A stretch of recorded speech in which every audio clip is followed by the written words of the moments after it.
Good morning, everyone. Subcommittee on Commerce, Justice, Science, and Related Agencies will come to order for its second budget hearing of fiscal year 2026 appropriations process. This hearing will consider the President's budget request for the Department of Commerce. I'd like to welcome our witness, Secretary Lutnick. Glad to see you again. Thank you for your presence here. You were easy to corral, and we appreciate that. Your testimony comes at a pivotal juncture for the department and its agencies. I look forward to hearing about your priorities and how you plan to achieve them under the President's budget request. That request is outlined in a brief document transmitted to Congress last month and further clarified in materials published late last week, proposes significant cuts across several agencies within the Department of Commerce. We need additional information from the department, including the FY26 budget justification and the FY25 spend plan. This spend plan is required by law, and the limited information to date is insufficient. The budget request proposes a 16.5% reduction in budget authority for the department and its agencies, including a $1.5 billion reduction in the National Oceanographic and Atmospheric Administration, a $325 million reduction in the National Institute of Standards for Technology, NIST, and the eventual elimination of the Economic Development Administration. I support the administration's effort to save dollars. We do need to make certain that these reductions do not harm our efforts to expand manufacturing jobs and to promote Americans' exports abroad. One of the instances I'd like to highlight is this proposal suggests the elimination for the Hollings Manufacturing Extension Partnership, a popular NIST program that supports small and medium manufacturing firms in the United States and certainly in Kansas, despite President's strong support for American manufacturing. While NOAA's overall budget is reduced, I'm pleased to see that the budget appendix appears to support maintaining funding and operations for the National Weather Service. Last Thursday, I visited the Weather Forecasting Office in Goodland, Kansas, which I was unable to operate for the 24/7 since early May. I appreciate your help, Mr. Secretary, in lifting the nationwide hiring freeze impacting weather forecasting offices, a critical step in restoring normal operations, particularly as in Kansas, where it's now tornado season.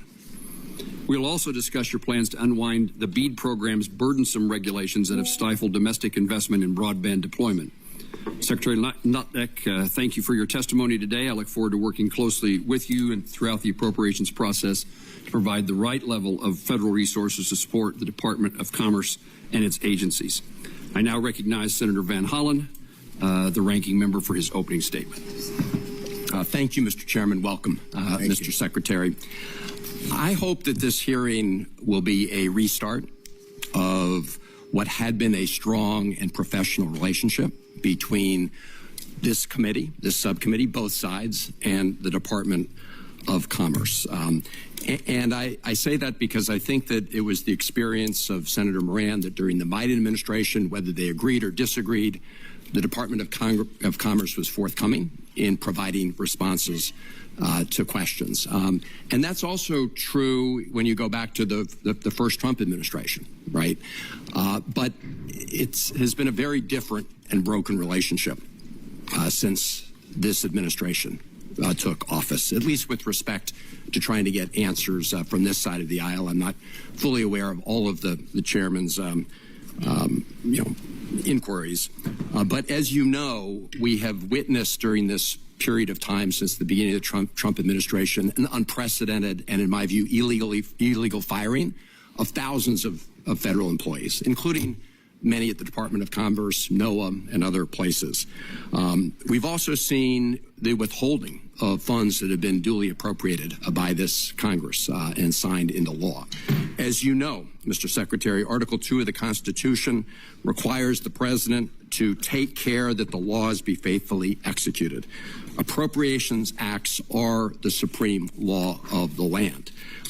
Executive orders are not. Doge diktats are not. To that end, here's just a partial list of the departments and the administration's failure to comply with the law or with reasonable requests from this committee.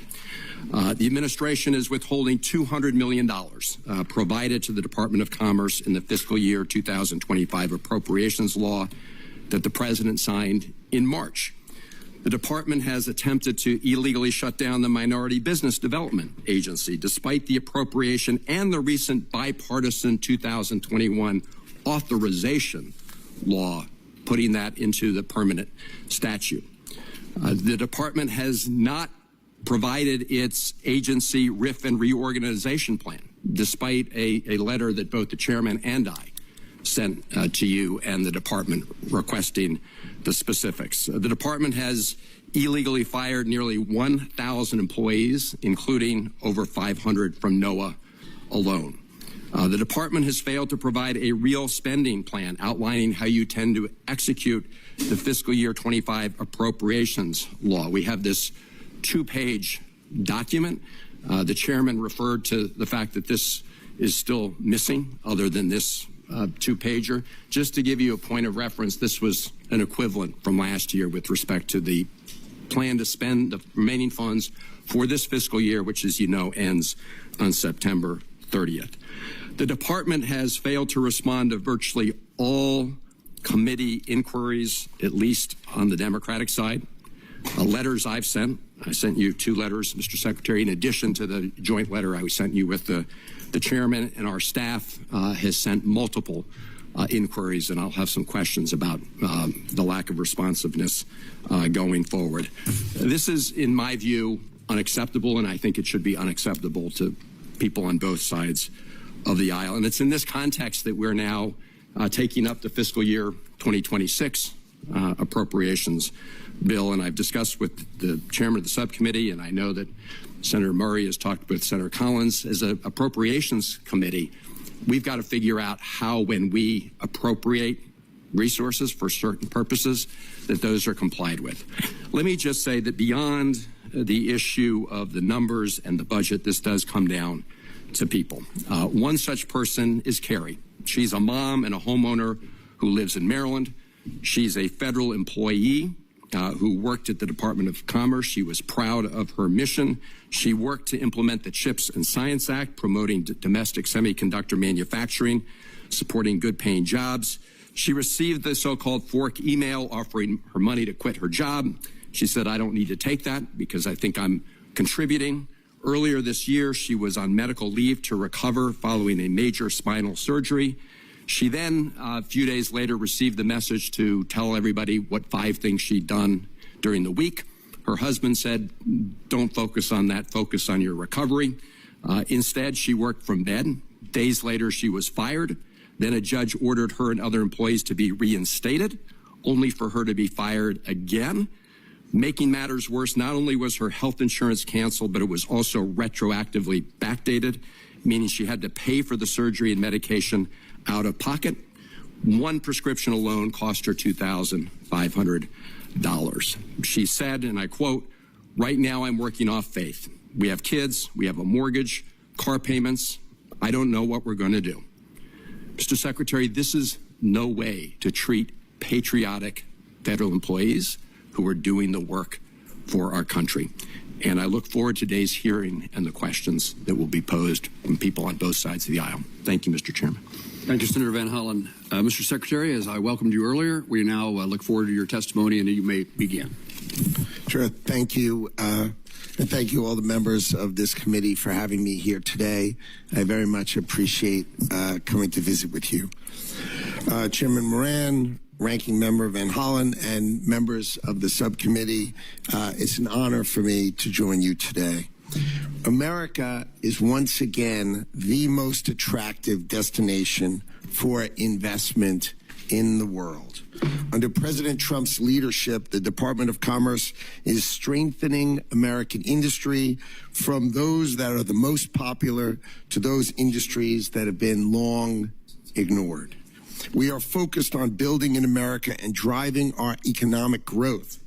We will narrow the deficit of this country, both the trade deficit and our budget deficit, and we will deliver a new era of American innovation. Businesses are no longer looking overseas. They are choosing to invest in America first. Through the President's executive order establishing the Investment Accelerator, the Department of Commerce has already secured trillions of dollars in new commitments from world-class companies and sovereign wealth funds eager to build and invest here in the United States of America. This surge in investment, paired with renewed commitment to fair and reciprocal trade, is reigniting American manufacturing. We are bringing car manufacturing back to Michigan and Ohio. We are reopening steel mills in Pennsylvania. Just last month, I went out to Arizona and welcomed the largest semiconductor investment in the history of the United States of America, $165 billion, thanks to an investment of TSMC. With respect to CHIPS deals, we are improving those commitments to more than $300 billion, doubling the previous investment of those companies receiving CHIPS Act awards without costing the United States taxpayer a single additional dollar. Our Commerce Department is driving substantial investments across America. Critically, the President's America First agenda goes beyond just economic growth and investment. The President is taking concrete actions to protect American workers and our national security. Under Section 232, the Commerce Department is conducting numerous investigations to protect, to reshore, and revive manufacturing capacity across our critical industries here in America. The Trump administration is imposing tariffs and ending loopholes. In April, we ended the de minimis loophole, which allowed foreign companies to avoid paying tariffs to ship small shipments into America, completely undercutting and undermining American small businesses. New export controls are protecting cutting-edge technologies and finally protecting critical industries and American innovation. In fact, the Bureau of Industry and Security, working with our partners in the Department of Justice, secured 22 criminal convictions, 32 arrests, 38 indictments, 231 detentions. We've seized goods of $185.5 million and additional seizures of another $40 million.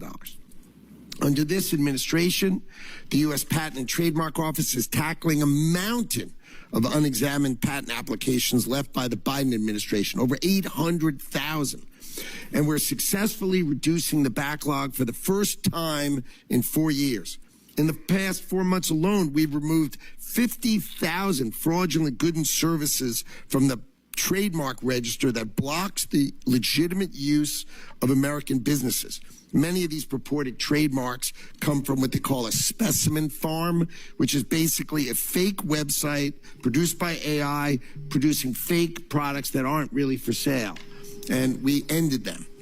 At NOAA, we are transforming how we track storms and forecast weather with cutting-edge technology. But remember, not cutting any instruments or data. We're adding. We're improving the understanding and prediction of how hurricanes intensify. This season, NOAA's research centers will deploy new small aircraft drone systems and additional underwater gliders. This year, the National Weather Service will be running experimental AI-based forecast systems, and all data will be publicly available.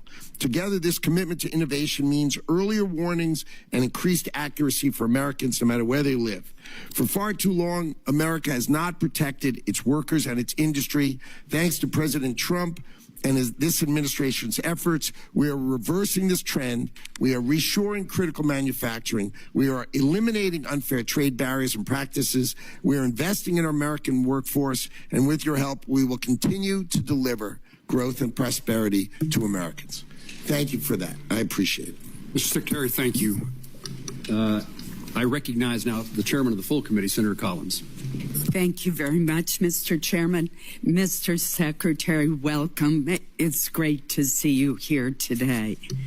It probably won't surprise you, given the many discussions we've had about the lobster industry, that I'm going to start with my first question on that.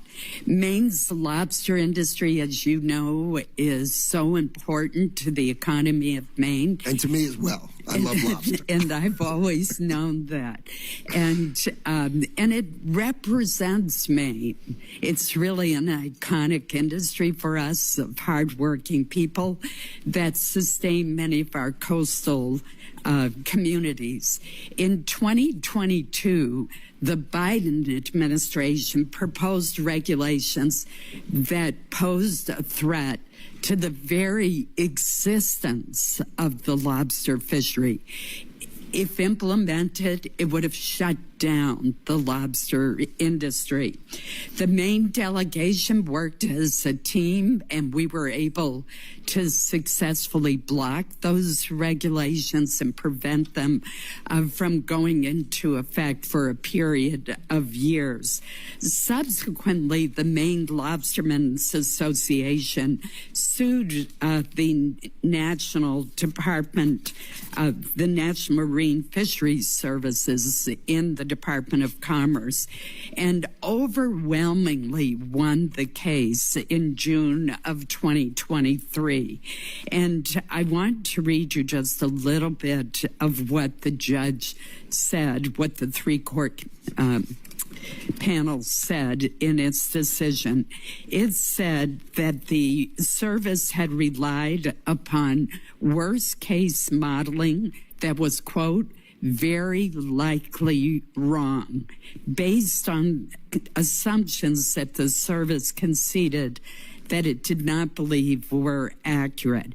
Projections that are very likely wrong obviously are not likely to occur. And what the court found was that the service acted in an arbitrary and capricious way and blocked the regulations from going forward. But obviously it's costly to go to court and to do that. So, Mr. Secretary, I know there's a new executive order that attempts to establish much higher standards for scientific research. It emphasizes rigorous evidence-based methodologies to inform federal regulations. Can you talk to us about how you believe that this new approach to regulation based in science will help protect the Maine fishing industry and our lobster industry from arbitrary and capricious regulations, as the court found was done in the previous administration? This administration views the Maine lobster industry as an American treasure, and we need to protect it. And you will see as we do our trade deals, right? They treat the Maine lobster industry horribly. And in the UK deal, they said, we will invite you to 10 Downing Street and we will have now a lobster dinner. Okay, so we've opened, for example, the UK to lobster. We think this capricious lack of rigor in our science has got to end. So the gold standard executive order saying only real science, not opinion-based science, has to be the rule. So we protect our fishermen, we protect our ranchers, right? These are key things that this administration is going to drive for. So I completely agree with you. We will protect the great Maine lobster industry because it is a treasure for America. Thank you very much, Mr. Secretary. We've also talked about how integrated the Maine economy is with Canada. And Canada's our closest neighbor, our dear friend, and our largest trading partner. And so I have been very concerned, and I know the department and you personally are working very hard on this issue about tariffs on Canadian products. Our lobster, our potatoes, our blueberries are largely processed in Canada and then come back across the border. We have a paper mill in northern Maine, in Madawaska, Maine, whose sister mill is right across the river in Canada. The sister mill in Canada produces the pulp that is piped across the river to the paper mill in Madawaska, Maine. So that's how close the partnership is. 95,000 Mainers are not connected to the New England electric grid.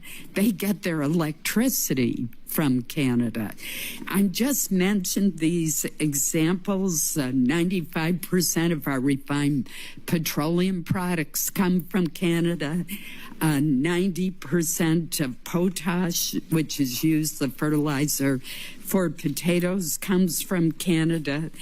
Just to give you a few examples of how integrated our approach is, could you give me a brief update on where we stand with Canadian tariffs? Sure. So the overriding principle is USMCA. So if the products are actually made in Canada and actually made in the United States, they come back and forth, and it's easy for them to fall under the USMCA, and that has no tariff. No tariff. Things that are outside of that, where companies chose to be outside of those rules, and those rules, as you know, have been in place quite a long time. If they're outside of those rules, then they have a tariff on them. They have the fentanyl tariffs, right? Because we needed to close the border and make sure fentanyl was not coming into the country. And people say, oh, Canada doesn't do much in fentanyl. But if you look at the fentanyl rings in Canada, they're often manned by Mexican cartels. So we needed to shut that. And so those outside of USMCA do pay a tariff, but those inside of USMCA are free of tariff. Thank you. If you would provide us with a list of which products are under USMCA, that would be very helpful to us. I believe that a lot of the cases that I've mentioned will be under the USMCA. Correct. And thus exempt from the tariff. But it would be good to have some certainty in that area. So if we could work with you and your staff to try to get a more definitive list, that would be very Sure, that primarily comes from USTR, but I will call them and I will have it to you. Thank no problem. you so much. Thank you, Mr. Chairman. Chairman Collins, thank you very much. Senator Van Hollen. Thank you. So, Mr. Secretary, I mentioned in my opening comments the RIF plans. On February 11th, President Trump signed an executive order requiring agency heads to plan, quote, large-scale reductions in force, known as RIFs, and agency reorganization plans.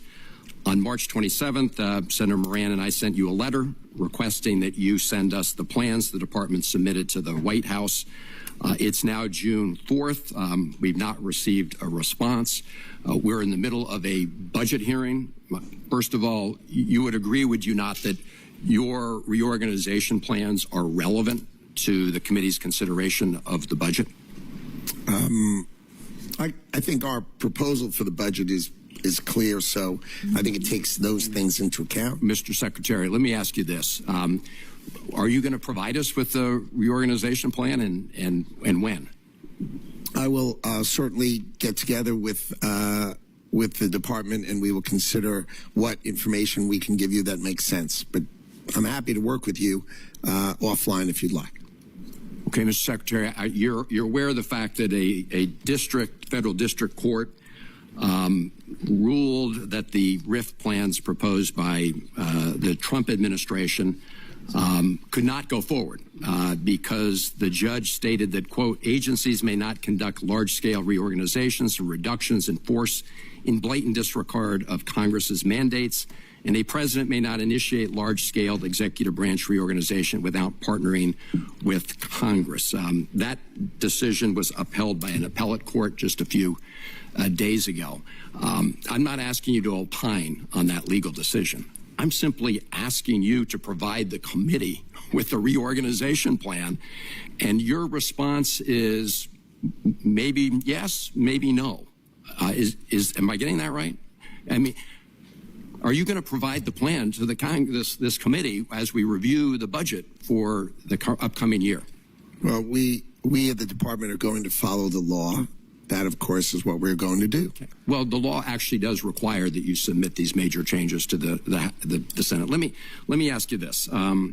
I mentioned in my opening statement the fact that I'd sent a number of letters to you. Our staff has actually sent inquiries to your team. I have a lot of questions today, but they'll be a lot longer unless I can get a commitment that you and your team will respond to the inquiries we've made. These are simple questions. They don't, and I'll set aside for now the RIF plan. And Mr. Chairman, I would ask unanimous consent to submit to the record the letters that I have sent to the Secretary and the staff inquiries that my team has made. Without objection. Okay. Mr. Secretary, will you agree, say, within a week to get responses to these inquiries? I can easily agree that I will go through your letters, and to the extent I can answer them, I will happily answer you within a week. Well, what do you, when you say? I don't know what the letters say. This is an oversight right now. So. Well, okay, Mr. Secretary, their question. I can. Well, just I'll read through some of them later in the hearing. We can go through them one by one. They're pretty straightforward, simple questions about the implications of the department's actions on certain programs. Let me turn to the National Weather Service for a moment, because, as you know, originally 600 staff were eliminated from the National Weather Service. Then all of a sudden, it seems the department realized that this was not really a good idea, as many weather stations around the country, and the chairman referenced some of them, said they couldn't be staffed full time. We have a headline from just May 15th. Washington Post: NOAA scrambles to fill forecasting jobs as hurricane season looms. I know that we're scrambling to try and rehire about 100 or hire 126 people. But, Mr. Secretary, it's my understanding that as of today, offices in Kansas, Alaska, and Oregon are no longer operating 24 hours a day. Is that accurate? The department employs 2,100 meteorologists and hundreds of other forecasters. Okay, this is less than 5%. We are fully staffed. There are no openings on the National Hurricane Center. Zero. It is fully staffed. We are fully ready for hurricane season, and our meteorologists Mr. Secretary, are fully staffed. You did not answer. You did not answer the direct question about whether those weather offices are open full time, and it's obvious that you all made a huge mistake. I mean, you've acknowledged it by having to rehire 126 people. But can you just comment on whether or not those offices I mentioned are operating 24 hours a day? We have not made a huge mistake. I did not say such a thing. I didn't say you did. It's pretty obvious from the actions. I will. As I said, you fired 600. You're rehired. Inaccurate, obviously. Obviously. We're happy to follow up, and you can provide the facts. Sure. Thank you, Mr. Chairman. Mr. Secretary, in Kansas, we have lots of manufacturers, and the aviation and aerospace industry is a significant component of that. That industry has a very positive trade balance, perhaps the best in our country. Fantastic. And I wonder how the Department of Commerce is going to act to protect that trade surplus as you have negotiations with other countries for trade agreements. There's a 0 tariff provision on aerospace parts and tools.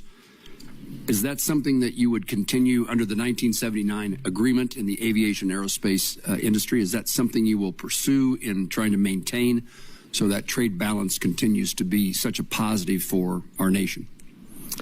our nation's aircraft business is, as you correctly say, a fantastic asset of our country, one of the great exports of our country, and we are going to protect it. So we have a 232 in the Commerce Department, but we do expect, as we did with the UK, we negotiated a zero tariff with them, and I would expect if other countries play ball with us, that I would expect that's an offer we make, provided they're buying our aircraft. Remember, in exchange for us doing a zero tariff, I mean, think of Donald Trump. He then gets an agreement by British Airways to buy $10 billion.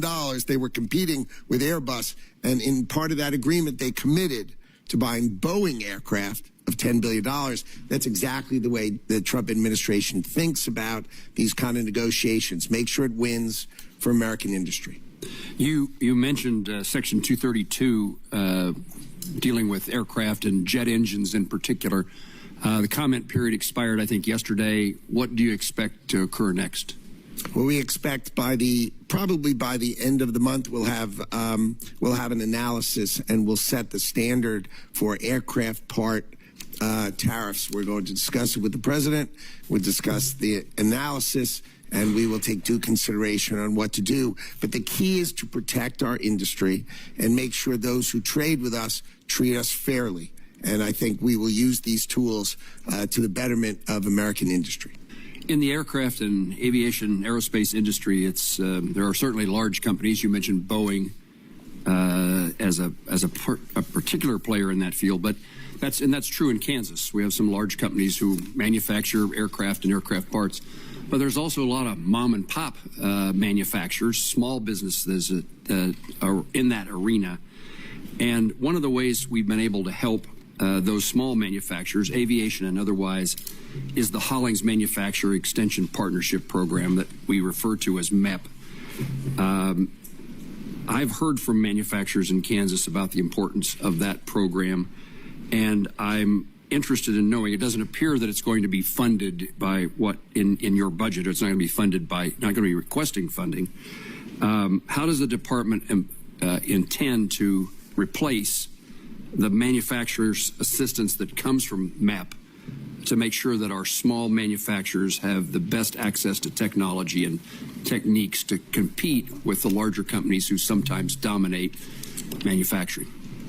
Programs that were set up by the Department of Commerce decades ago to assist in technology for manufacturing tend to be outdated. The new technology is AI-driven, automated.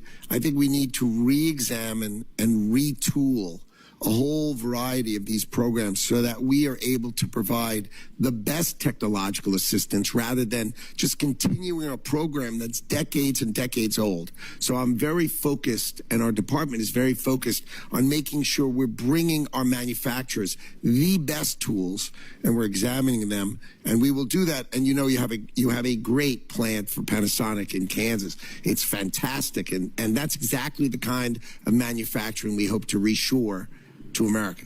Thank you. Thank you for knowing about the presence of Panasonic in Kansas and its value to our state and to the country.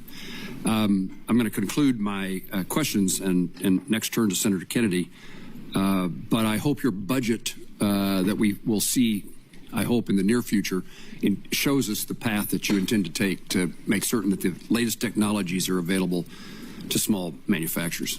Senator Kennedy. Thank you, Senator Reid. Oh, yes, it is. Senator Reid, I'm sorry. I spent time with you on the Senate floor yesterday and overlooked you today. Easily overlooked. Not intentionally. Senator Reid. Thank you very much, Mr. Chairman. Thank you, Mr. Secretary. We've all been talking about bottlenecks, in fact, in the department and elsewhere throughout the government. In fact, last month, Senator Cruz warned about the growing backlog of contracts awaiting approval at the Department of Congress. He warned that NOAA alone has 5,700 contracts set to expire this year.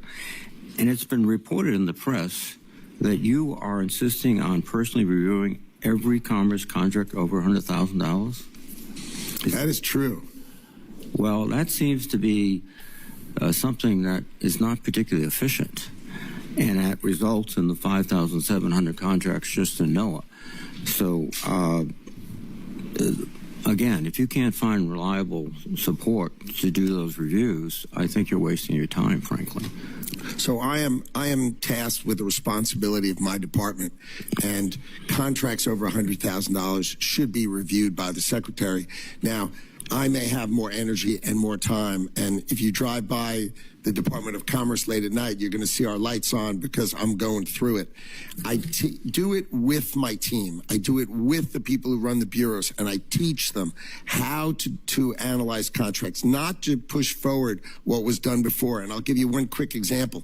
They come to me with planes, hurricane hunters, and they said there were $672 million. I said, wow, how many planes do we get? We get two planes? Wow. Can I see the plane, please? Just show me a picture of the plane we're going to... And they show me this picture of a plane. And you remember old planes? They had like mullions in the windscreen. And they show me that, 3 propellers on each side. And I said, my God, when was this plane new? They said, no, you're buying a new plane. I said, no, when was the first one? 1955. Excuse me, Mr. Secretary. These things have to stop. You're talking about a $600 million acquisition. That's Correct. A lot more than a $100,000 contract to do something like cleaning in the buildings that you occupy. Oh, we cancel huge numbers of absurd contracts for software nobody uses. I said, how many people use this software? 0. These are waste, these are fraud, or these are abuse, and it is my job how to many teach CEOs, myself. How many CEOs of companies, major companies in the United States, are reviewing contracts at the $100,000 level? And if they would, what would the board of directors say to them? The first year you're there, if you don't do it, you should be fired. You should know everything that's going through. You should do it with your staff. You should teach your staff how to do it, and then you should delegate them to do it once you've taught them. You don't do it, you're abdicating your responsibility. That's how I view it. That's how I ran my business privately, and that's how I'm going to run the government. I'm responsible for our staff. Let's go ahead and get those 5,700 contracts done. There are not, this under weekend? any circumstances, any contracts sitting there. There are none. Can you get it done this weekend? Work overtime with the gang and get it done? There are no contracts waiting for me, and if there were, I'll be there all night tonight making sure they get turned out with my team, teaching my team how to do it. Right. No budget cuts. I'm echoing what's been said before, but NOAA is a key aspect of our whole society. Farmers plant based on NOAA weather. We do research so that we understand changing oceans, etc. And this cut, as described by Craig McLean, who was served as NOAA's top scientist during the first Trump administration, has said in his quote, the proposal to slash NOAA funding by nearly 30% would take us back to the 1950s in terms of our scientific footing and the American people. And I'm echoing what's said by many other people. You're going to destroy NOAA. Well, that's consistent. Under no circumstances. We have 2,100 meteorologists, and 120 retired this year, and we hired them back. I was able to have them exempted from the hiring freeze. We care about meteorologists. We care about hydrologists who do the rivers and the ponds. So we are fully staffed with forecasters and scientists. Under no circumstances am I going to let public safety or public forecasting be touched. But I tell you what we did cut. We did cut programs writing children's books for climate anxiety. Yes, that was in NOAA. And you agree with me, that's not part of our mission. Our mission is to forecast. Our mission is to protect. Our mission is to advise. Our mission is to research, not write children's books on climate anxiety. How much money did you save there? We saved tens of millions of dollars on nonsense out of NOAA. Nonsense out of NOAA. I want to also associate myself with those comments made by colleagues about the MEP program. We find it to be very effective. And the notion that, we're not going to repeat what we did 10 years ago, et cetera, it's working. In the U.S., it's been estimated in FY24 that MEP secured $5 billion in new investments and created and retained 108,000 jobs. It's worth the investment. And this notion that, we have new techniques, yes, we have AI, et cetera, but we have very common things that businessmen look for, like how do I establish my financial relationships with the banks? How do I get this new equipment, which is not sophisticated AI, it's machine tools? And how do I do that? MEP does this. Thank you very much. Thank you, Mr. Chairman. Now recognize Senator Kennedy, the senator I've been so anxious to hear from. We'll see if I was right. Thank you, Mr. Chairman. Thank you, Mr. Secretary, for being here today. Mr. Secretary, I think I'm like most Americans. I agree with some of the things that you and the White House have done on tariffs, disagree with others. It's clear to me that the president listens to your advice about tariffs. So I want to spend my precious time trying to understand how you think. If Vietnam, for example, came to you tomorrow and said, okay, Mr. Secretary, you win. We're going to remove all tariffs and all trade barriers. Would the United States please do the same? Would you accept that deal? Absolutely not. Okay. Absolutely not. That would be the silliest thing we could do. Why is that? Vietnam has a $125 billion exports to us and imports from us $12.5 million. And you're thinking, Vietnam exports $125 billion? I'm aware of the figures, but tell me where do they get it from? They buy $90 billion from China, then they mark it up and send it to us. So they're just a pathway of China to us. You wouldn't accept that deal? No, it's a terrible deal. We're the one with money. We're the one with the store. Of course they want us to take down. What's the purpose of reciprocity then? Is reciprocity not one of your goals? Are you telling the president that we shouldn't seek reciprocity? If that's what you're telling him, why are you trying to do these trade deals? What do we want? We want to encourage Vietnam to produce products they're great at producing. But I want to get back to reciprocity. You just said you don't believe in it. You don't accept reciprocity as a goal. What are you negotiating in these trade deals? Why would we open our bank account and their bank account when why ours are you is 10 times negotiating bigger? trade deals? You're trying to get other countries to lower their tariffs and trade barriers in return for us lowering ours. That's true for the things that they'll take from us. That's called reciprocity. Of course. Well, so are you or are you not seeking reciprocity in these trade deals? We are absolutely seeking reciprocity with respect to things that can be reciprocal. But you just said but when they're importing from China and sending it to us, you just said that if a country came to you and offered you the ultimate reciprocity, no tariffs, no trade barriers, in return for us doing the same, you would reject that. Of course, because they buy from China and send it to us. Don't you agree with me? Suppose they said we won't buy from China. Now we're talking. If it was Vietnam, would you accept that deal? We would consider it. For what things? For what products? Would you want to change? Well, there are certain products we want to reshore. We don't want other people making them. We want to make pharmaceuticals here. Right. We need to protect ourselves for certain Let me ask things. you this, because I'm going to run out of time. Our trade deficits, are you advising the president that trade deficits are always bad in every situation? No. Okay. When are trade deficits good? Trade deficits, for instance, let's say there was a company that had the cure for cancer. Let's call it Cancer Cure. And we were buying it and it was located in another country. We would obviously have a trade deficit with them because they have the only one of it. An example, our technology companies, our great technology companies, we're the only ones with it. So a trade deficit is okay if they're products we really need. If they're the only ones with it and we can't do it, then of course it's fine. But if we can do it, then we darn well better think about whether we're supposed to do it and whether we want to do it and if it's in our interest as a country to do it. Here's what I'm getting at.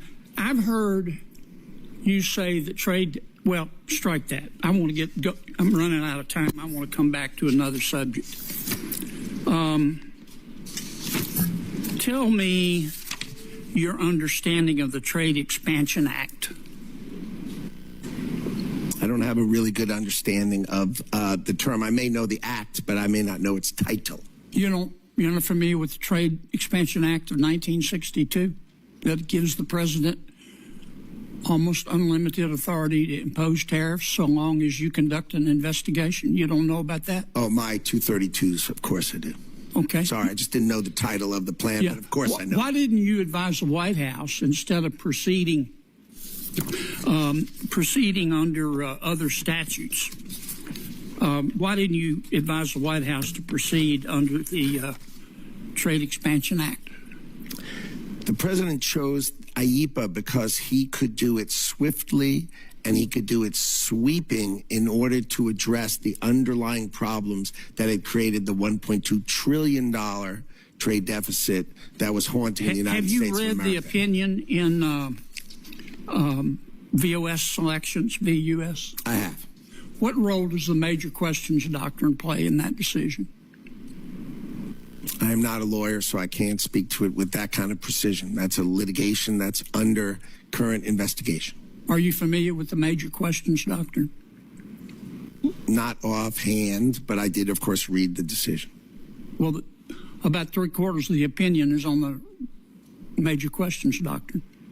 Again, I tend to not know the title. I know the topic and the details of it, but I tend not to focus on titles. Sorry. I'm way over. Thank you for your indulgence, Mr. Chairman. Senator Kennedy, thank you. Senator Shaheen. Thank you, Mr. Chairman, and thank you, Mr. Secretary, for being here today. In your exchange with Senator Kennedy, you were talking about Section 232, which is really supposed to be used to help national security, but it is under the jurisdiction of the Commerce Department, as you pointed out, with respect to tariffs. Well, last month I visited a New Hampshire company that makes ball bearings for the aerospace industry, and I agree we should be protecting the aerospace industry in this country. It's our biggest export in New Hampshire, aerospace parts. They were very concerned about the impact of the steel tariffs on their ability to get ball bearings. They said not only has their cost gone up, but the lead time to get the steel to make the bearings, they only have one domestic supplier, while they had suppliers in the Indo-Pacific and in Canada. Those have been eliminated under the tariffs. They said that their lead times have gone from 20 weeks to 2.5 years. Because of the tariffs.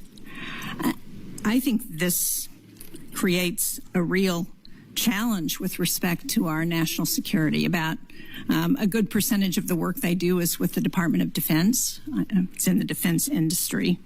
So before expanding these tariffs, did the Commerce Department work with the President to evaluate the impact to our national security supply chain? And have you coordinated with the Defense Department? This is an issue that I've also raised in the Armed Services Committee with the Department of Defense, because they don't seem to be aware of what the impact is on the defense industry of these tariffs. Of course.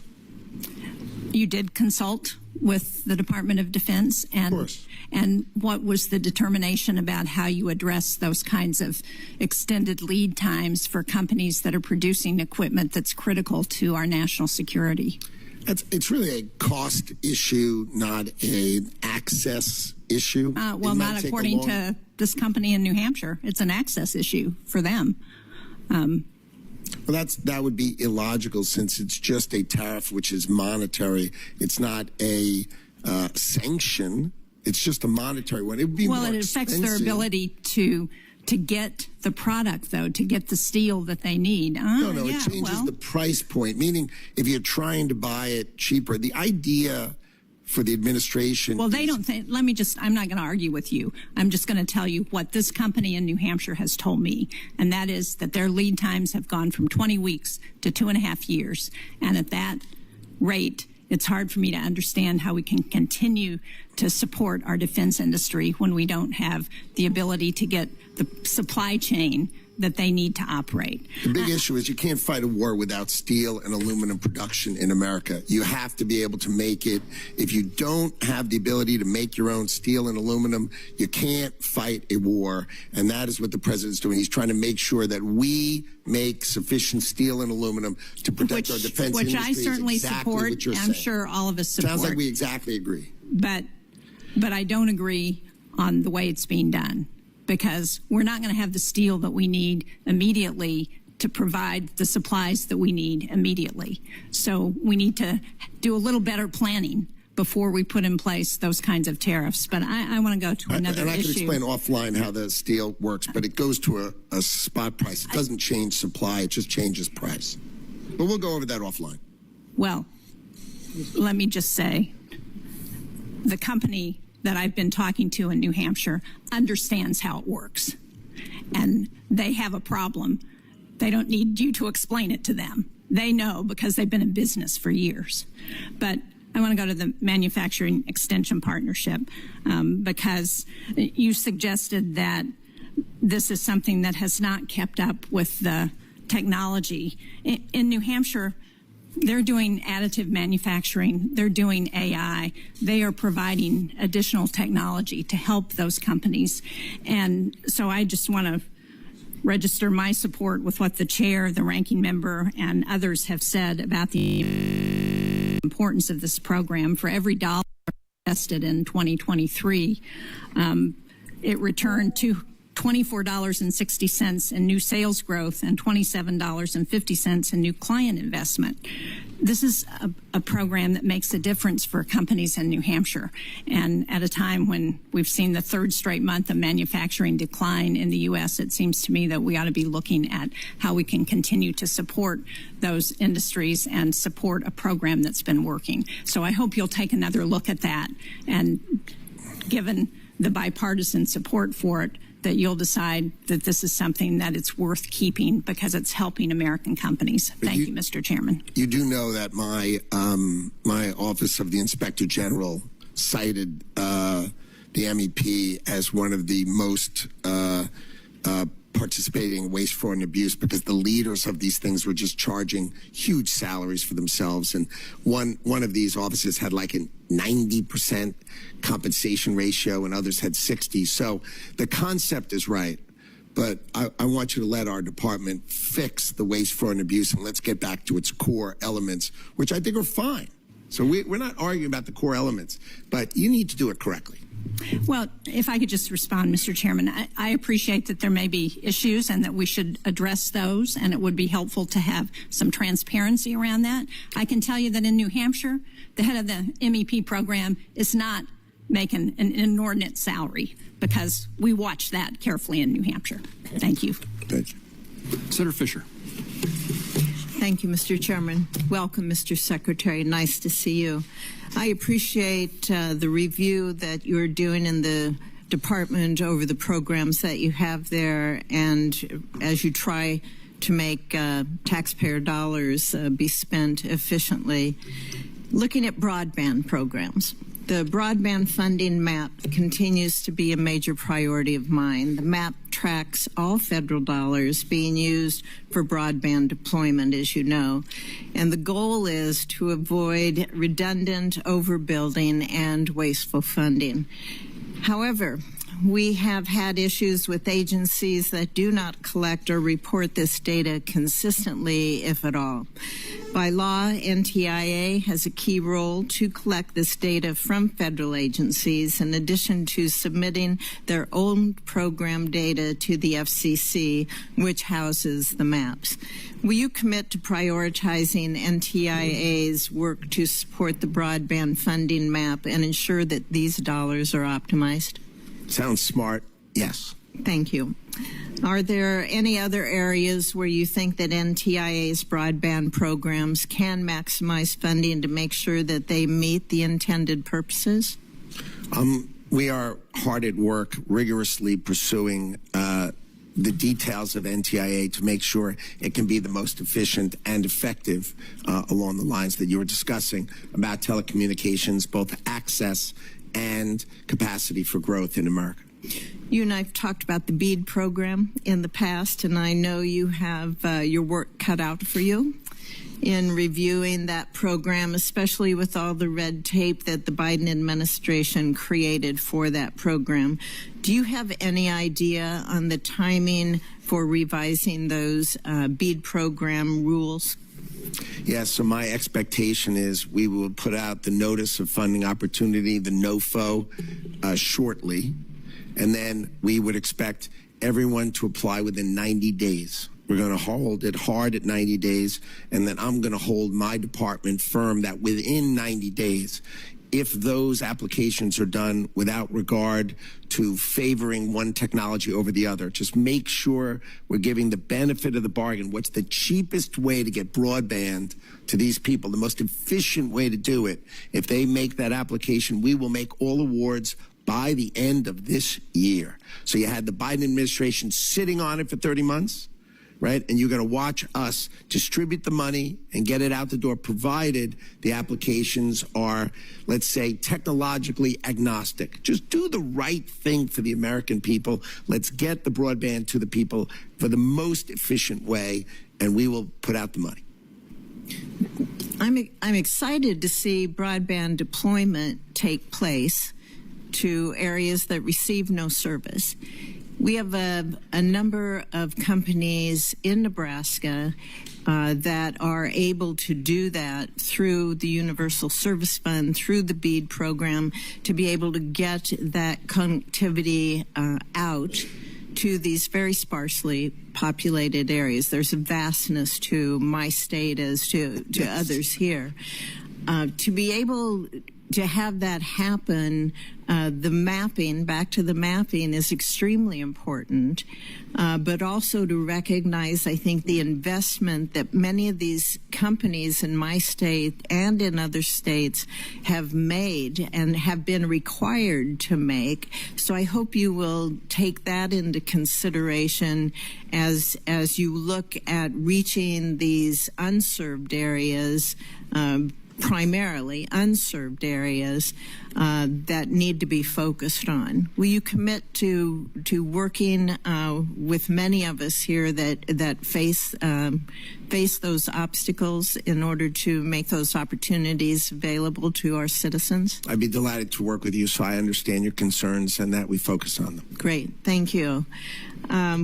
You have many bureaus and you have many programs to cover in making sure that the department uses taxpayer dollars efficiently. And among these are key grants that support Nebraska's development districts. I was pleased to see that they all received their grant approvals this week. That greatly assists our rural communities across the state. As we move forward, can these development districts rely on consistent communication from the department about their economic planning grants? Communication should be at the top of our list, so that sounds like an excellent goal and strategy for us to try to achieve. I appreciate the openness you've had with my office. I hope that continues with all members of the Senate so that we can work together. You have an important job. You cover many, many, many areas. You have a broad jurisdiction, and it's very important that these things get done and happen in a reasonable amount of time. So I thank you, sir. Thank you, Mr. Chairman. Senator Fisher, thank you. I'm going to follow up, Mr. Secretary, and just make a point to your response to Senator Fisher's question about the BEAD program. We have many small companies in Kansas and across the country who've applied for BEAD grants. They've done through their state office. Yeah. And I hope they don't have to reapply again, refill out the application that they've spent a lot of time and money preparing and has been filed and approved with the state already. So we certainly need the reforms and changes to the criteria, but there's a very expensive process they've been through once before. So please take a look at how you expect a reapplication. That makes sense? Yes.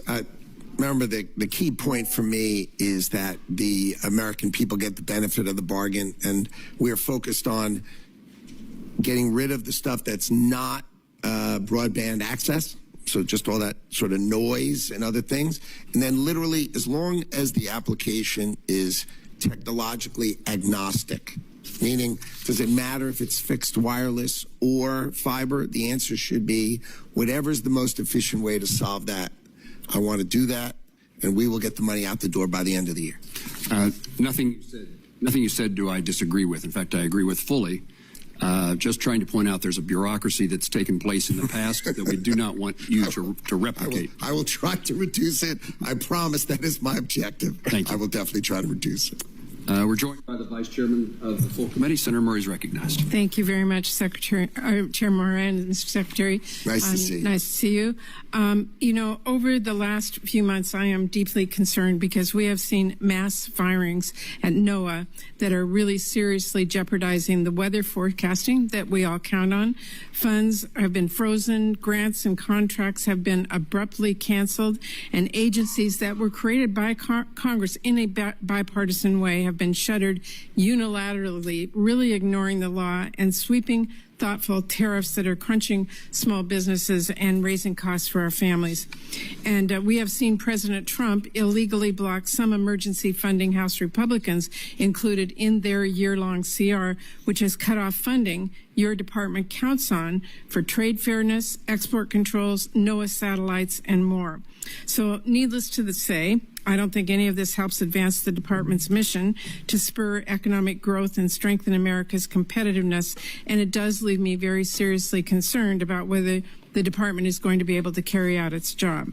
Now, before I turn to my questions, I do want to quickly raise your decision to cancel $48 million in Tech Hub funding for the American Aerospace Materials Manufacturing Center in Eastern Washington and Idaho, alongside several other hubs. We've had a chance to talk about this yesterday, but I want you to know I have a lot more questions than I think you answered. This hub is really a partnership of industry, academia, military, governments at all levels. Canceling that funding and further delaying progress at the Tech Hub really damages our defense industrial base and limits our ability to compete with China, as I told you yesterday. So that is unacceptable, and I look forward to you resolving that as soon as possible. Okay, we have not canceled anything. And just to let you know, I do have, since we discussed it yesterday, I do have the $220 million. We did draw it down before the date it was due, and we have the funding for the tech hubs. We are going to fund the tech hubs. Okay, I have the funding, the 220. Right, and the additional 280 comes when there's a forward auction. But I have the money. We will fund them. I'm not canceling them. I just need to make sure they do the benefit of the bargain. I appreciate that. And as I said yesterday, we need an answer that everybody understands is critical. Now, I do want to ask you while you're here. One of the agencies that you oversee is NOAA.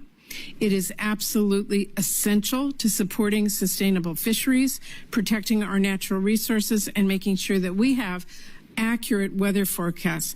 Cutting away at NOAA, as you've been doing, and as your budget proposes to do further, is going to do serious harm. Among other cuts, your budget would completely eliminate the Pacific Coastal Salmon Recovery Fund. That would be catastrophic failure. It would abandon our communities, our tribes, our industries who rely on salmon. And across the Pacific Northwest, salmon are not just fish. They are a way of life, and they are foundational to our economy and our culture. So I would like you to explain quickly why you proposed that cut. And I want to ask you, did you consult with our tribes or fishing communities who count on it before making that decision? The issues are that we do the same thing in multiple ways in NOAA. We have not cut any hydrologists, which are the people who study the water. But you eliminated the Pacific Coastal Salmon Recovery Fund. That is what I'm precisely asking you about. Well, did you talk to our tribes or our fishermen before you did that? Of course. Well, I have spoken to the tribes. I've talked to the scientists. I've talked to the fishermen. No one in the Pacific Northwest supports those cuts. And I want everyone to know I will not vote for an appropriations committee or appropriations bill that eliminates that funding.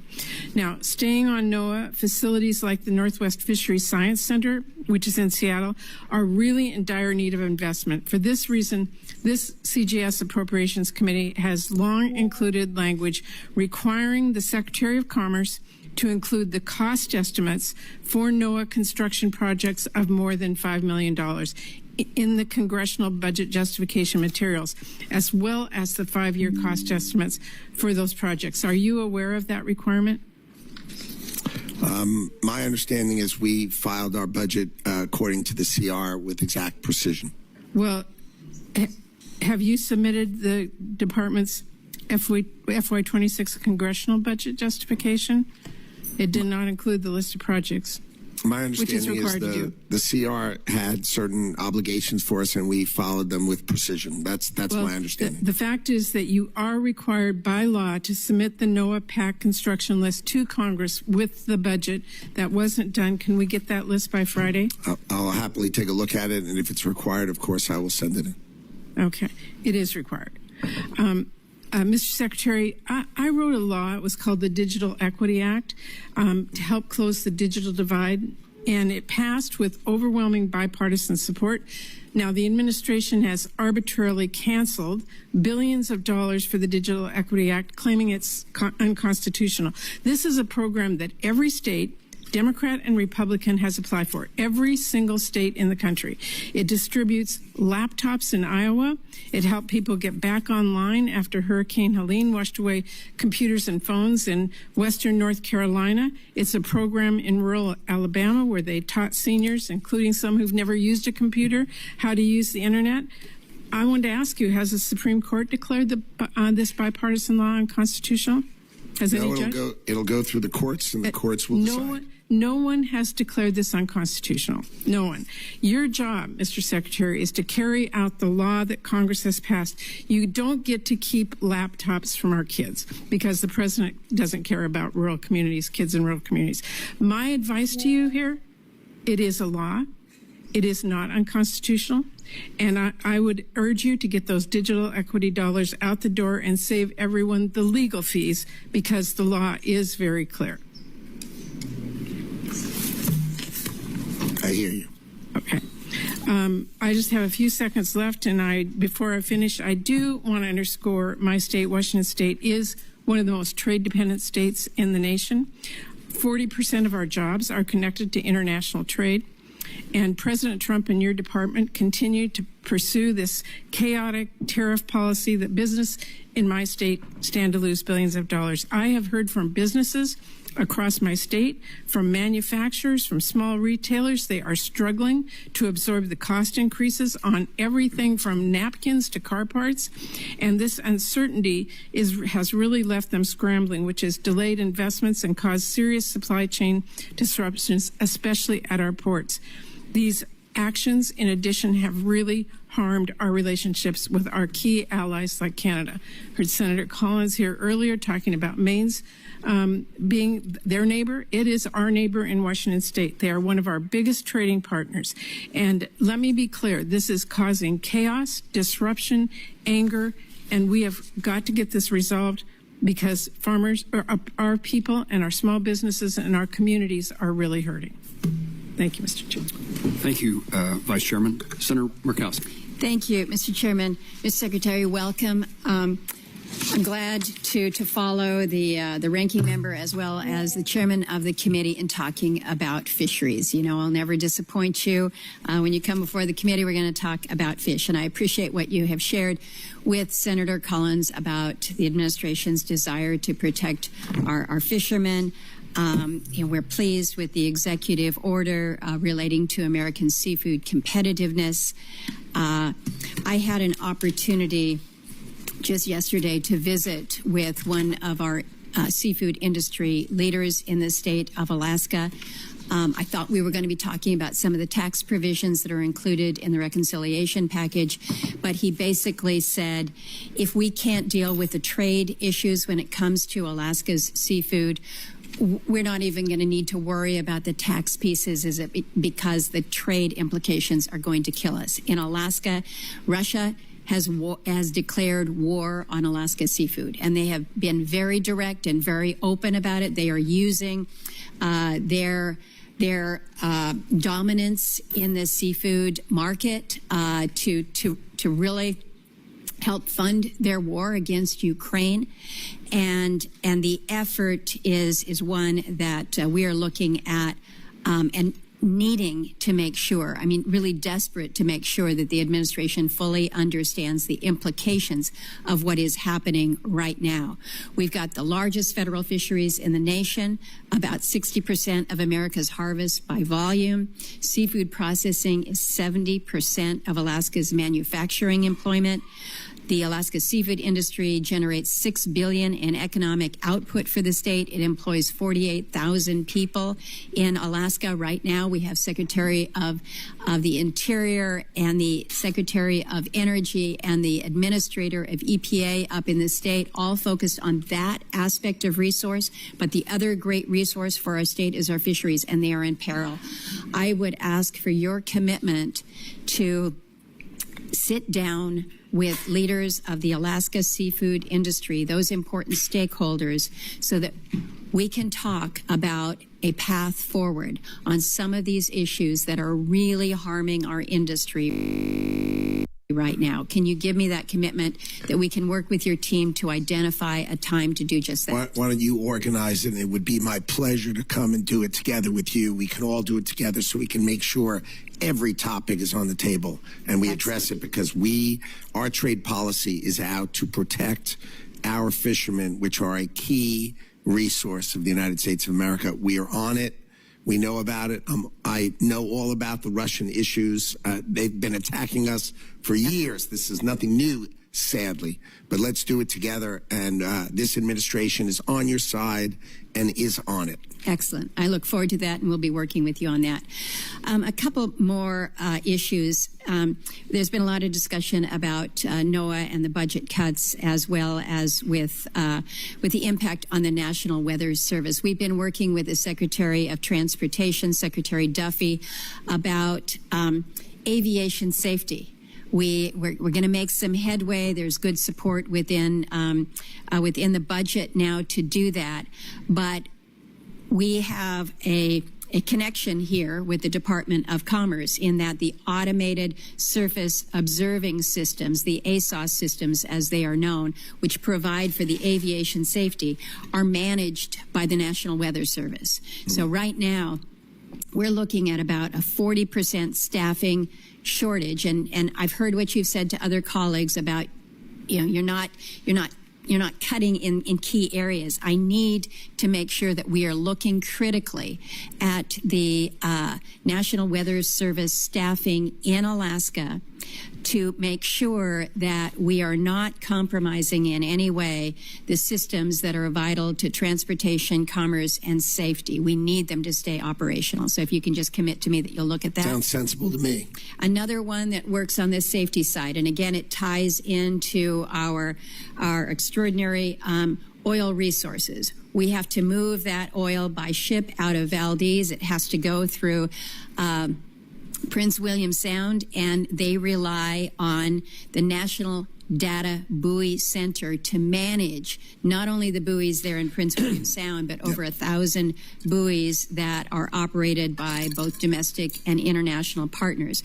Right now, we have a buoy, the Seal Rocks Weather Buoy, that's right outside of Valdez.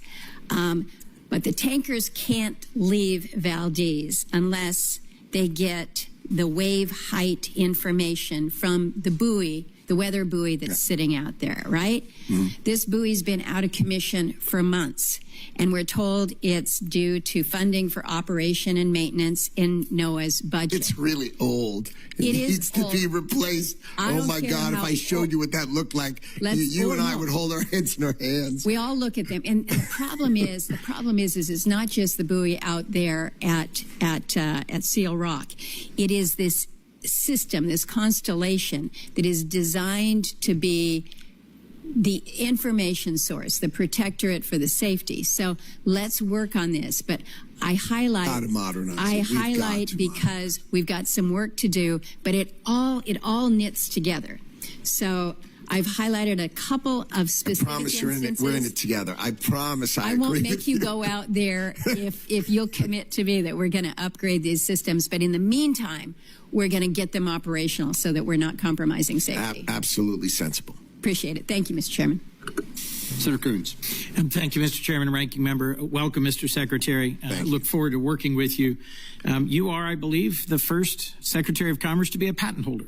And I personally am excited to work with you on protecting American innovation and patents. I have 4 different areas I want to touch on: AI chips, patents, the PTO, and IPEC, the Manufacturing USA, and the MEP. let me briefly in one sentence say I agree with comments made by members of both parties that the manufacturing extension partnership is worth improving and saving, and I look forward to working with you on it. I've seen it in the field. I've seen the impact it can have. It could be modernized and focused, absolutely. But in my state, they delivered cyber tools to small manufacturers, and they've delivered state-of-the-art support. One down. Two, AI chips. What's your sense of the importance of AI to the 21st century? It's my sense that it's going to redefine our economy, our security, and our place in the world. And what's your sense of where U.S. advanced AI chip manufacturing stands relative to the Chinese right now? So I agree with you that AI and the AI industrial revolution is our revolution in our lifetime. It is the industrial revolution of our lifetime. America has invented all of the great chips. And how many chips will we make versus the PRC this year? Currently, we're making 200,000 wafers, right? And we have demand of 10 million.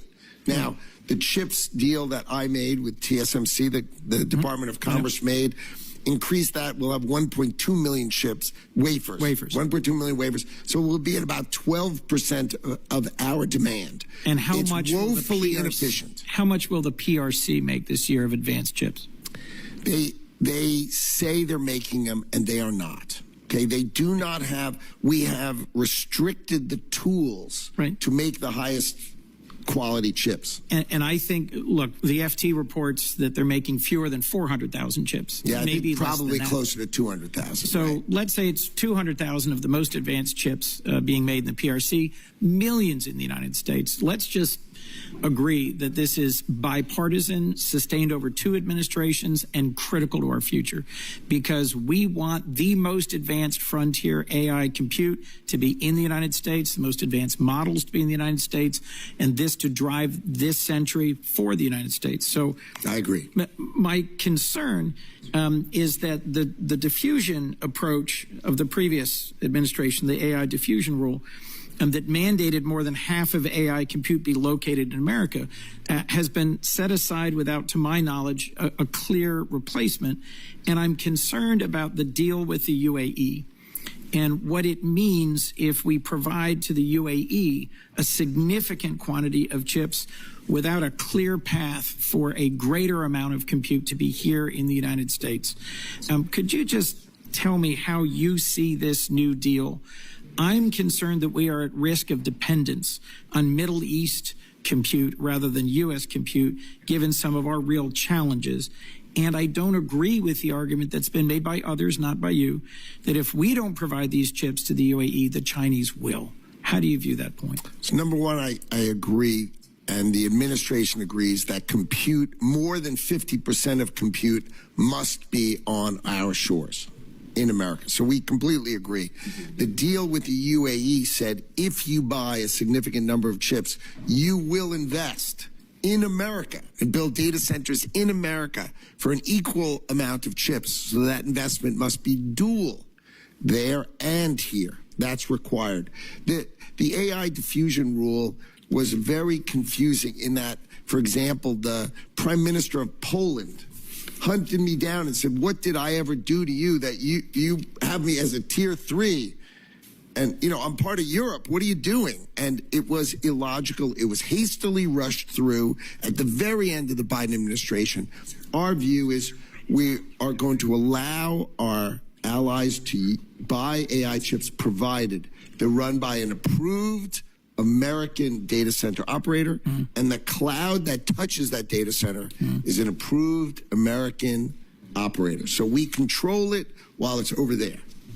Given the shortness of time, thank you. I look forward to working with you on this. I think it is absolutely critical. You spoke with another senator, Senator Shaheen, about the urgency of retaining steel and aluminum for our defense. AI compute is going to be absolutely central to our defense. Absolutely. You made a comment earlier. We want to make pharmaceuticals here in response to, I think it was Senator Kennedy. You're familiar with Manufacturing USA? Yes. One of the things I was pleased to see was that it retained level funding. Yes. There are institutes around the country. There happens to be one in Delaware. Are you familiar with it? It's the National Institute for Innovation in Manufacturing Yes, it Biopharmaceuticals. Yes, it is. And it that is 2-to-1 private sector match for government investment and is on the verge of demonstrating a new way of manufacturing at scale pharmaceuticals in the United States. Right. It is critical to our being competitive. I'd love to talk to you about that in more detail. My last point quickly. I agree that there are too many unexamined patent applications. PTO fee diversion in the past has robbed the Patent and Trademark Office of critically needed resources to hire more and better examiners, to reduce the backlog, and to improve that speed. I have a bipartisan bill with Senator Tillis that would permanently prevent fee diversion, which increases the backlog. Would you work with me to support that? I'll be glad to work with you. I think the Patent Office is one of the least understood and most incredible value for the United States of America. I think we undercharge. Yep. The fact that we have our amazing judicial system, that you can have access to it for $2,000. $2,000, and the U.S. judicial system should just do whatever you want. Seems extraordinary. Now, we want the price to be low so that the inventor can come in. But over time, I think we should have more money, and I think that's something that we're going to talk about. So I want to make sure we capture the benefit as well as the cost that's coming from the Patent Office. There is a long-standing but underutilized capacity, the Intellectual Property Enforcement Coordinator, that is meant to corral IP enforcement across the administration. I'd also like to talk to you about why I think that should be funded and why we need some function like that, no matter how configured. I look forward to talking to you about it. Thank you, Mr. Secretary. Senator Merkley. Thank you, Mr. Chairman. And I believe the chairman has already raised the issue of the manufacturing extension partnership. Last week, I met with about 20 small manufacturers in Oregon who had benefited from this, and they were telling me their stories of how much more they'd been able to increase their efficiency due to the expertise brought to bear through MEP. There are 13 MEP centers signed up to recompete their 10-year cooperative agreements. I don't think that process has been initiated yet. Are you planning to initiate that process soon? Well, I have to sort of sort it out with the Office of the Inspector General has been really had a very, very negative report. So we need to clean it up and we need to modernize it. So that's what we're working on. And then we're going to go forward, try to figure out what to do next. Can you meet with those of us bipartisan fashion that have seen the powerful impacts on supporting American manufacturing by small businesses through MEP to maybe go over the Inspector General's comments and think about how if we need to reform the system, we can reform it, but then we can get this renewal, this contract. Well, that sounds like a great idea. I'd be glad to do that. That sounds terrific. Great. Thank you. I wanted to turn to the CHIPS world.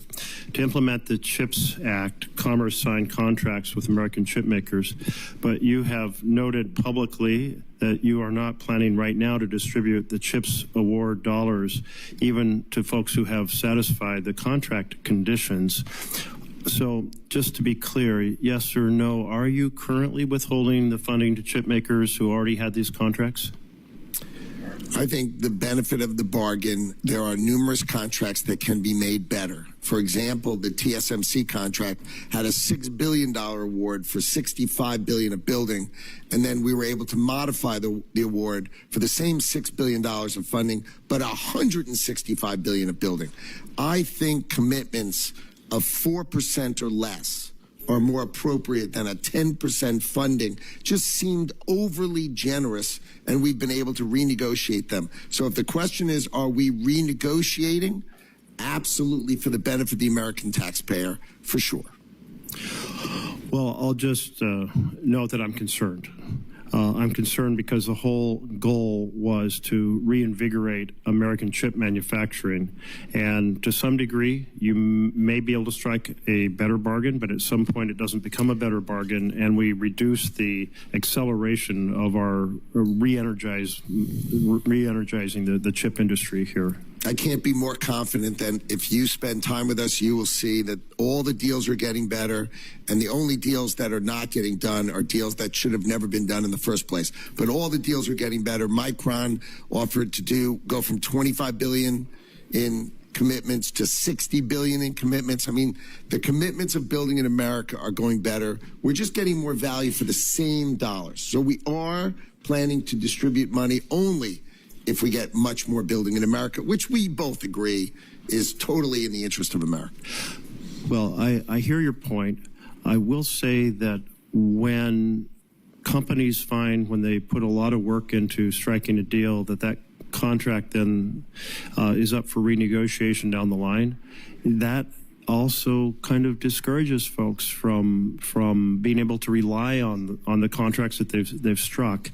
So I'm just registering concern about that, and hope the rest of the deals that were struck, if they can be renegotiated to the favor, I hope they can be done and we can proceed, because I don't want to slow down the work that we invested in a bipartisan fashion to reinvigorate chip making here in the United States.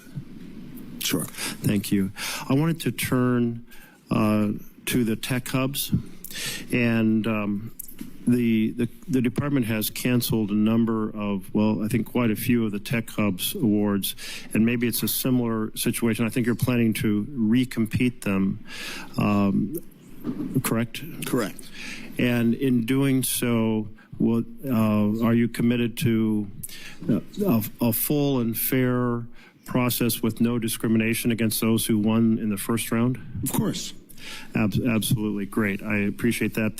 I'll tell you, the microfluidics hub in Oregon, the challenge of cooling chips is such a key part of advanced chip making, as many more layers are added to try to reach the maximum amount. And that's such an important technology for the future.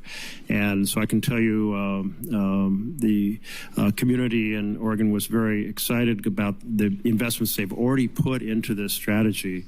And I think it's I know that they were very competitive the first round. I'm sure they'll be very competitive the second round, but I just want to put in a word of how important it is that technology continue to be pursued aggressively. I look forward to reading it. Thank you very much. Senator Britt. Thank you so much, Mr. Chairman. Mr. Secretary, it's wonderful to have you here today. Great to see you. Thrilled to have you in front of this committee. And just to kind of build off of what my colleague just said, obviously, I wanted to highlight the good work that's done by Southern Research and their Birmingham Biotech Hub. Right. The Birmingham-based experts and scientists are national leaders in oncology, precision medicine, population health, and infectious disease, and are well-positioned to make sure that any groundbreaking advancements that are made can be done there.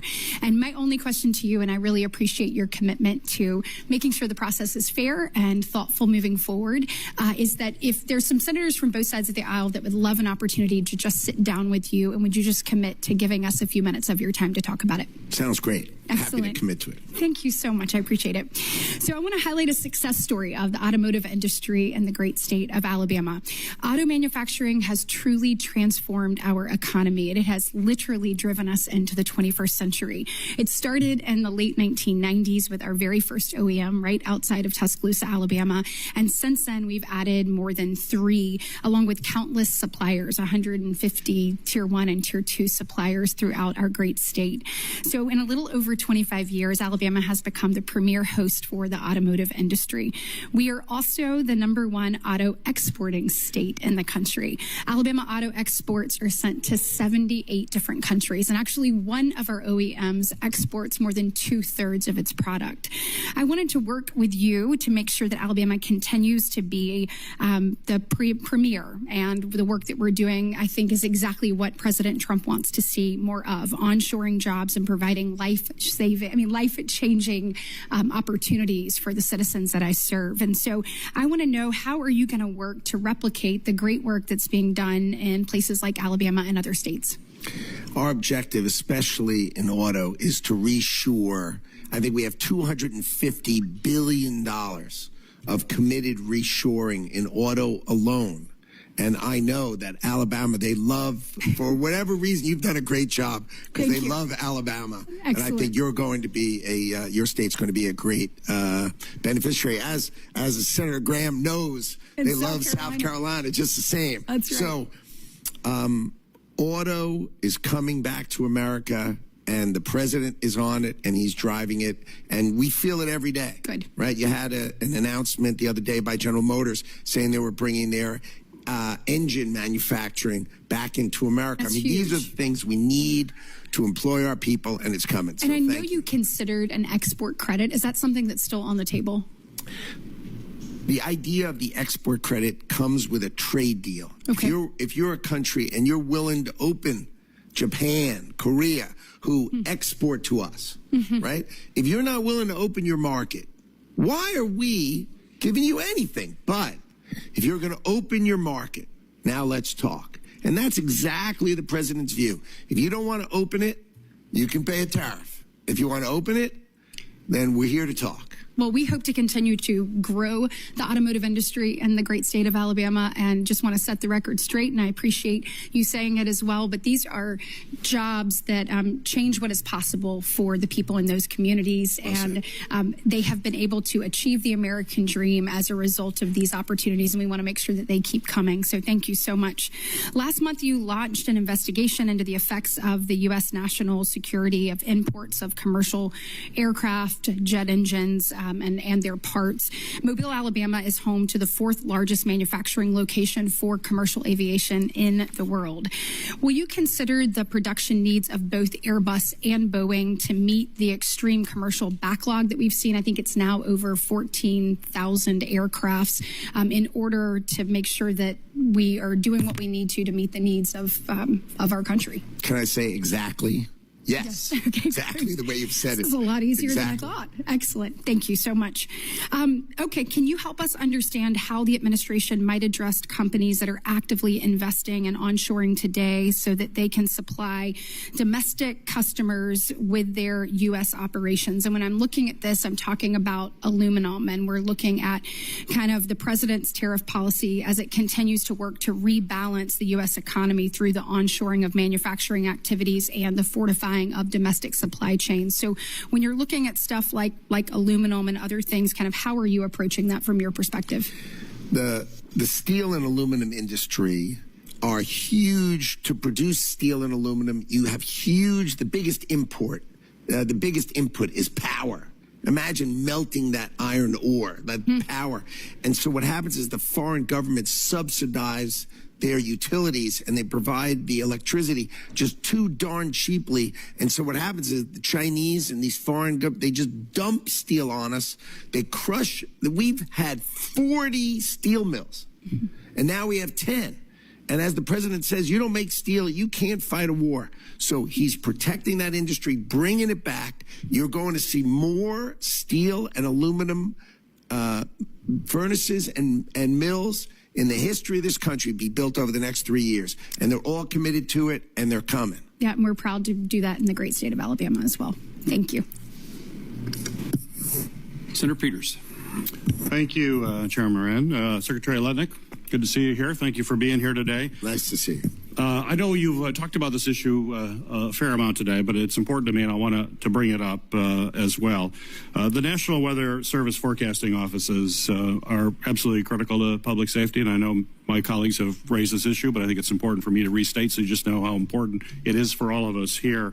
The employees in these offices issue weather and flood warnings, as you know, maintain critical observation equipment, protect life and property.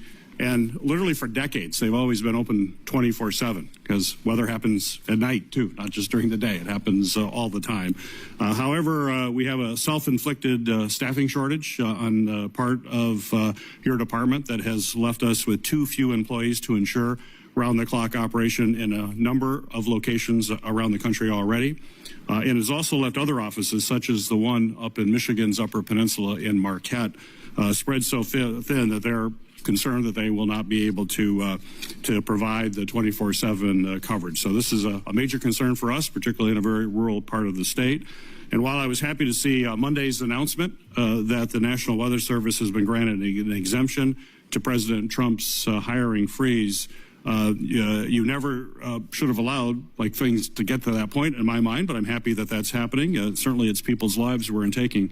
So I'm going to ask you just a yes or no question. So this will be really short, and then we can get on to another issue. Will you commit to me that the forecasting office in Marquette, Michigan will not cease it's round-the-clock operation? Yes or no would be great. You don't understand it yet because no one's explained it to you. These are hard drive computers, literally, that no one has seen in 25 years with green screens in these offices.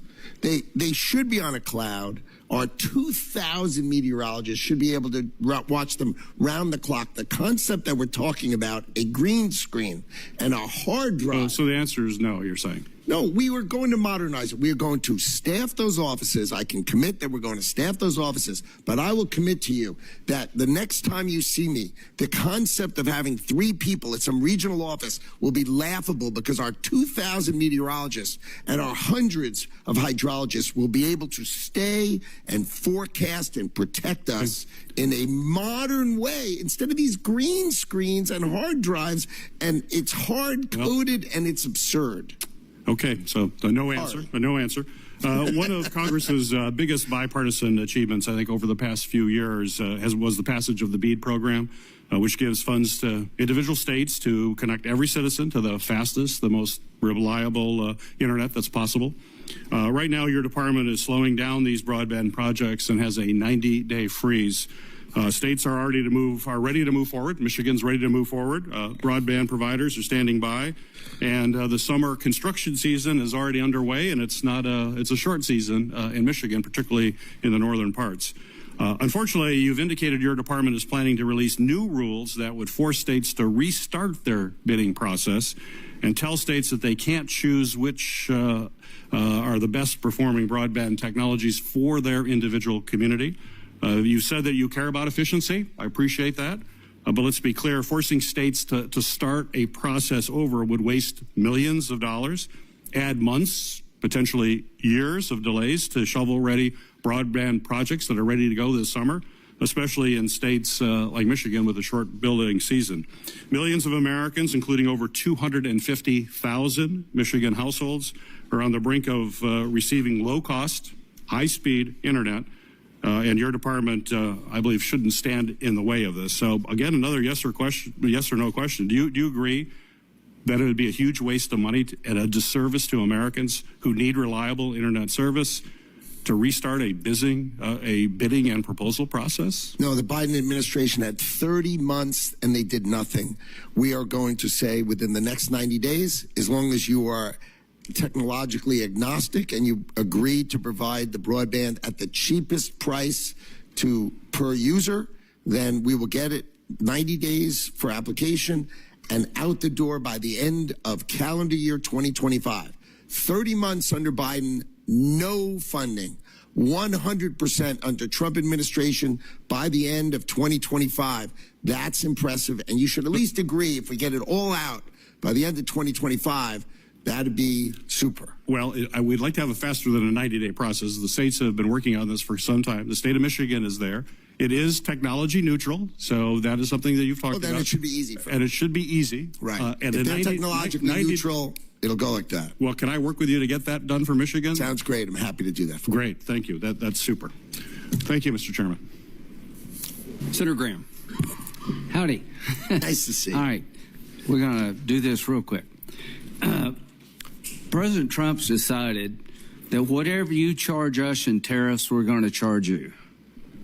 Has he decided that? To a point. Yeah. Okay. To a point. All right. Well, that's you one of the can't use my bank account if I can use yours. If mine is 100 times bigger than yours, that's not fair. Reciprocity. Logical reciprocity for sure. Okay. Well, that makes sense to me. Whatever you do to us, we're going to do to you, and we'll reach out. Maybe we'll go to zero. That'd be great. But the idea of pushing back against people who have higher tariffs than we do makes sense. I'm glad you're doing it. And that's what you're doing, right? Of course. Okay. I'm also glad you're using tariffs to change people's behavior. Like, if you're going to let your country be a dumping ground for fentanyl, maybe we should tariff your stuff. Does that make sense? Yes. Well, it does, to the world out there. If you want people to change, make it in their interest to change. Pat them on the back or kick them in the ass. I don't care what works. So in Mexico, these labs are out in the open. They're killing more Americans, 3,000 a week. We're going to do something about it under Trump. And if you don't want to get tariffs, change your behavior. Well said. If you manipulate your currency as an unfair trade practice, you're going to get tariffed, right? Well said. If you close like agricultural markets in France, you're going to get tariffed. Well said. If you require a business partner, Chinese business partner to American company in China, then that's no longer acceptable. It'll just cost money.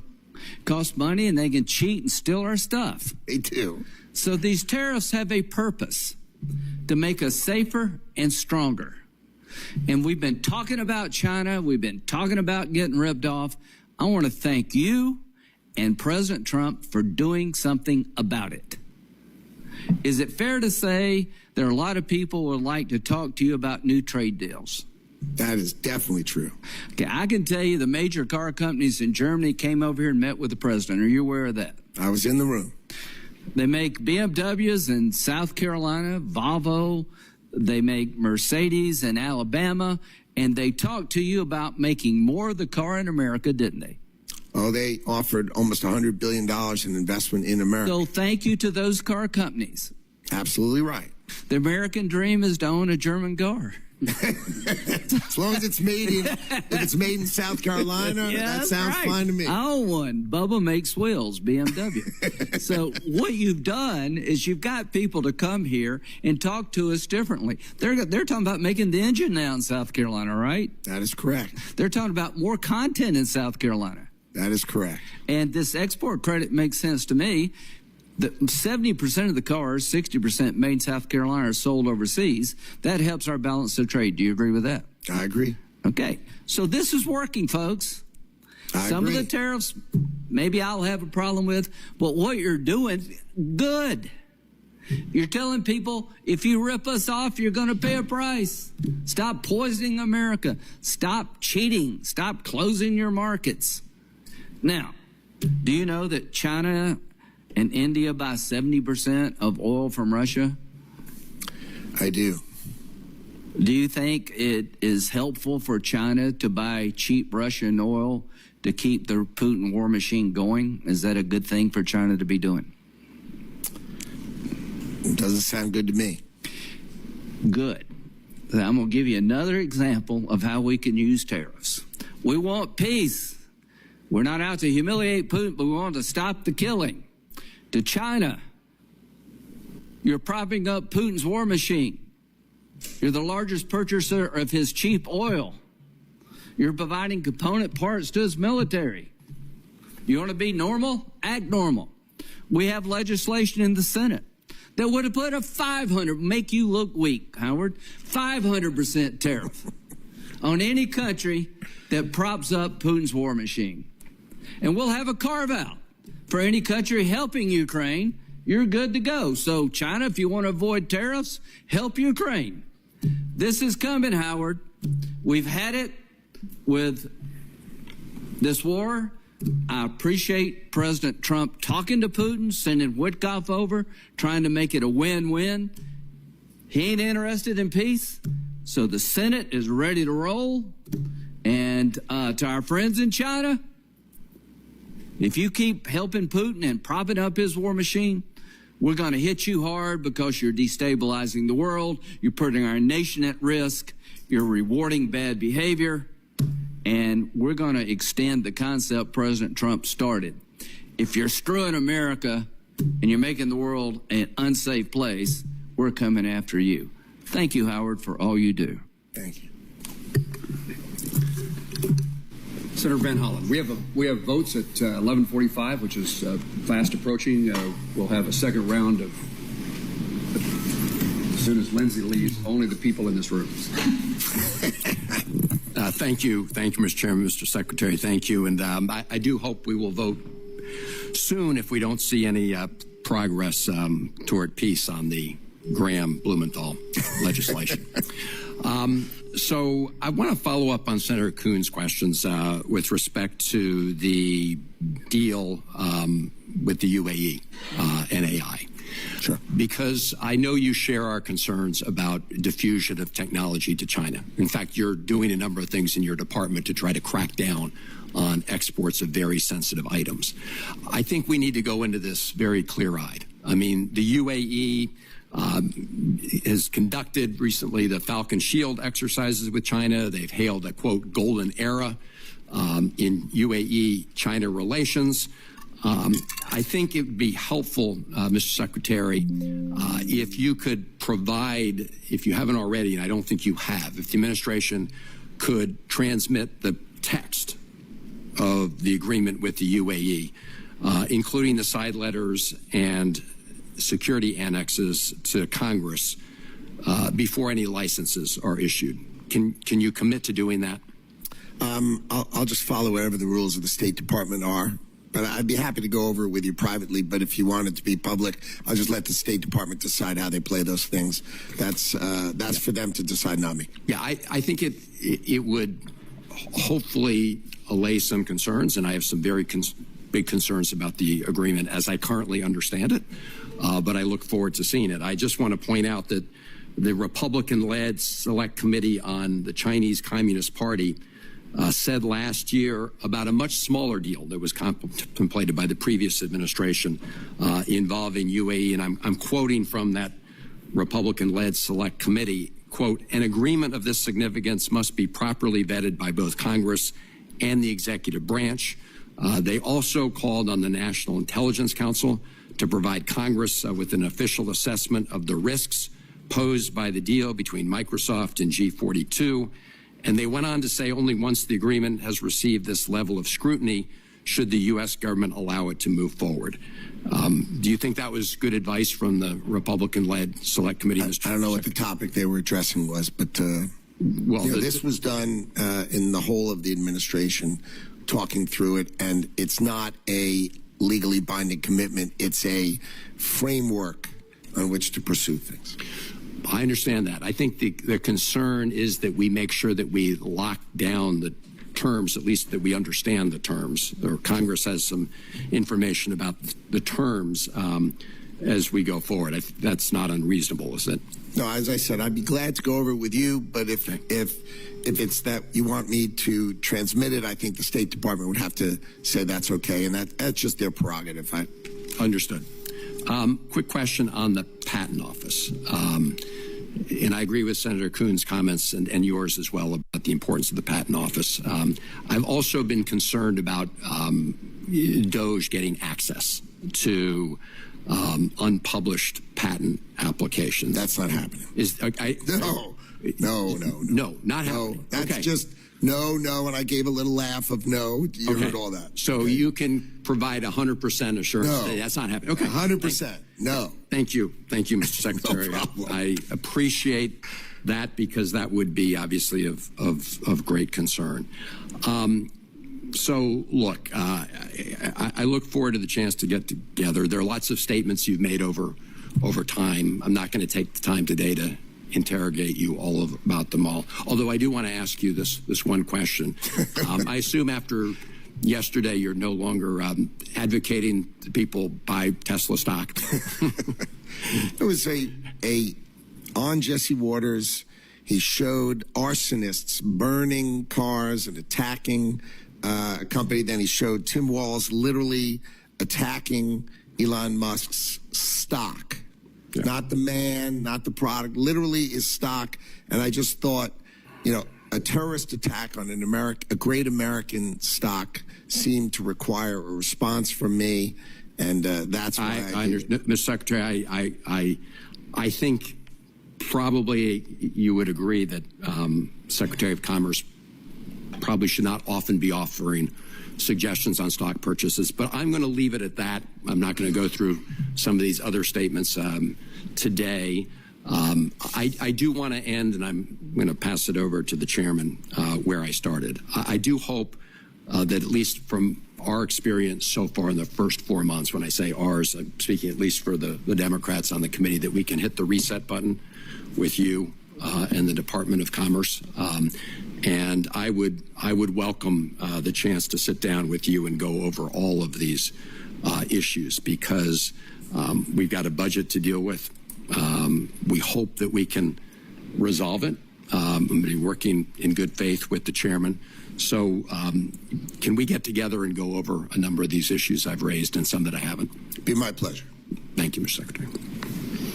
I think you've been truthful to that last sentence. It'll be my pleasure.